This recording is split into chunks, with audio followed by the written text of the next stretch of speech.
in June of last year that I was one of a small group of curious and excited nature lovers who gathered for a hike at Culliker Fen, which is right here in Munson Township. The hike was led by Jim Bissell from the Cleveland Museum of Natural History. Before we hiked down the hill and into the fen, we stood by the road in that cold and drenching rain, listening to Mr. Bissell talk about fens. A fen is a very special kind of wetland, fed by underground streams and groundwater. It's less acidic than a bog, and fens are extremely rare in Ohio and are home to many unusual and endangered plants and insects. We heard about some of these, including a rare and beautiful purple orchid for which Culliker Fen is famous. It was still raining, still overcast, as we left the road and began our walk to the fen. Then, just as we came to the fen itself, the rain stopped, and for a moment the sun peeked out.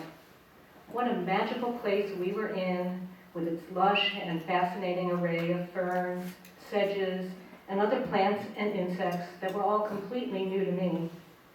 As Leonard Cohen wrote, "There's a crack in everything." And this little gem of a place began to open my heart. But the story of the Heroes of Conservation of Geauga County doesn't end there. After our special time in the fen, we returned to the top of the hill and Mr. Bissell said his goodbyes, and then some of us stayed longer, even though it had started to rain again, and we were talking about our experience in the fen. One of the members of our group told us the story of how Dr. and Mrs. Culliker had discovered the fen, how they protected the fen from encroaching residential development, and made personal sacrifices in the process of doing this. The crack in me grew as I listened to the inspirational story of the Cullikers, who persevered in the face of a cultural and economic climate that was more interested in making money from the land than in protecting, conserving, and preserving this unique and special place for generations to come. At that moment, the bell rang within me, the crack opened, and the light came in, and I thought to myself, the Cullikers are true heroes of conservation. And that's how the idea for the event to honor the conservation of the Heroes of Geauga County was born. Ring the bells, it still can ring. Forget your perfect offering. There is a crack in everything, and that's how the light gets in. I'd now like to introduce this year's Hero of Conservation poets, Jim and Gail Wilkin. Jim, a Connecticut native, attended colleges in Bronxville, New York, River Forest, Illinois, and Cleveland, Ohio. He taught American literature to honors classes at both South and Glenville High Schools in Cleveland. He led local poetry workshops for a number of years and is currently an assistant editor of The Listening Eye, an annual poetry magazine out of Penn State University's Geauga campus. Gail, a native Clevelander from the West Park area, attended Cooper School of Art in Cleveland as well as Lakeland College, where she was introduced to woodblock printmaking. Among printmaking-related projects worldwide, she produced a number of small edition poetry books featuring the work of local poets. The handbound books were illustrated with her woodcuts. Both Jim and Gail were founding members of the Drumming Poets, a group of 11 poets and musicians who appeared at coffee houses and other venues in Northeast Ohio, including a couple of performances at the Geauga Parks. The Wilkins, with their two sons, Shane and Jeremy, moved to Burton 44 years ago and were immediately inspired by the Geauga County parks where they hiked and canoed on the Cuyahoga River for many years, sometimes by moonlight, and where they continue to hike and now enjoy birding. Please help me welcome Jim and Gail Wilkin.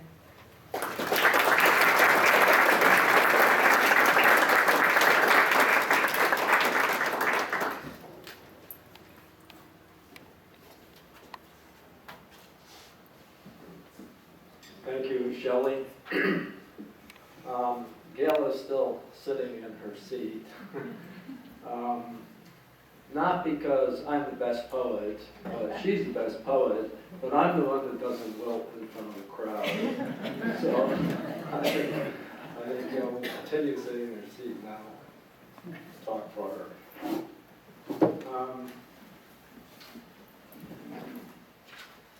I think Shelley mentioned that my hometown was in Connecticut, Danbury, Connecticut. And I think that's an interesting town and should be to people like all of us who are concerned with ecology and with what happens to our land. I don't know if any of you got down to the Museum of Natural History lately, because they had a whole room or two rooms about poison. Kinds of poison and all the people who used it, who received it. And in all that space about poison, there was only one township that was mentioned. And that was my hometown, Danbury, Connecticut. That's the only township, I guess, that's ever poisoned itself. So it can happen. And this is what they poisoned themselves with. We were the hat city of the world, I guess of the nation. Everything was hats. We had a wonderful river running through town, the Still River. I played in it when I was a kid. But it was the hatting industry that almost destroyed the town, because it poisoned almost everybody who was connected in any way with the hatting mills, and there were quite a few of them along the river in town. If you walked into Danbury, Connecticut, you would think everybody drank a lot, because the men were all staggering in the streets. Very few could walk a straight line. And many of them didn't have very long lives either.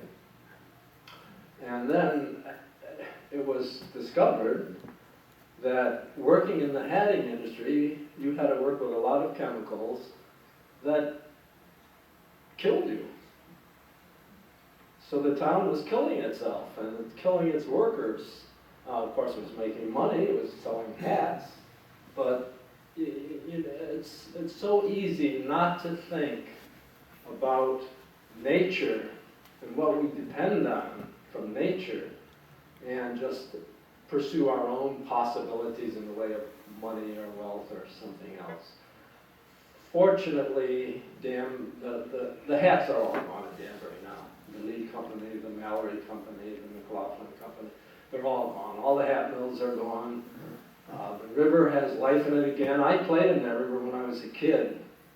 There was no fish, there were no insects, there were no plants growing in that river. On Mondays it was yellow, on Tuesdays it was green, on Wednesdays it was red, and then finally it was blue, and that was not from the poisons, but from just dyeing the hats, but probably that was poisonous too.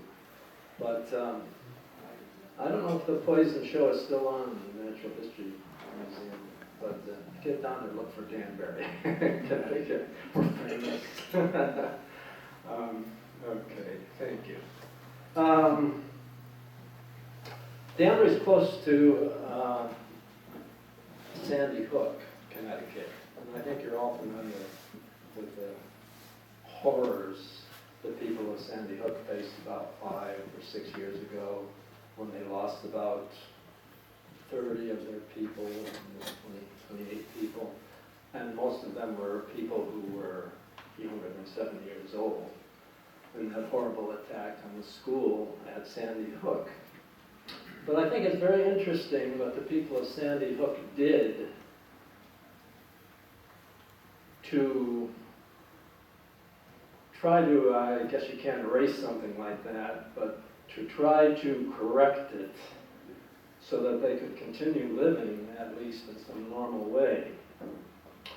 And this is what this poem is about, because they turned to nature. This is called The New School at Sandy Hook. The shattered folk of Sandy Hook address the horror of Act 1. The hurt is done, what can they do? An inspiration from the woods. Change the set, tear down, rebuild. The school of 56, flat roof, straight steel, and sharp-edged brick is gone. They are an old town. They've lived with woods and rocks and river. They turn there now for healing and protection. They walk their children across 3 footbridges over a winding stream to a school dressed in fieldstone and wood. Before they enter, they pass through a stand of trees. The school softly undulating outside and inside, the straight line of the bullet absent. Nature decides the